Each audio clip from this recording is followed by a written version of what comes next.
誰沒有一些刻骨銘心事？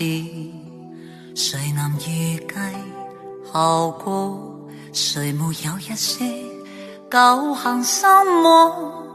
一點點無心錯？誰沒有一些得不到的夢？誰人負你負我多？誰願意解釋為了什麼？一笑已經風雲過，